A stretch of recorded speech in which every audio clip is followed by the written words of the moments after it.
सोमनाथाय नमः। ॐ मल्लिकार्जुनाय नमः।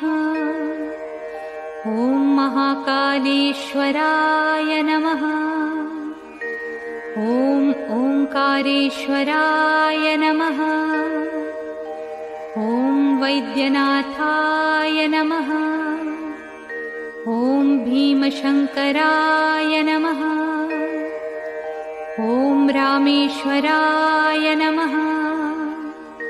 ॐ नागेश्वराय नमः। ॐ विश्वेश्वराय नमः। ॐ त्र्यंबकेश्वराय नमः। ॐ केदारेश्वराय नमः।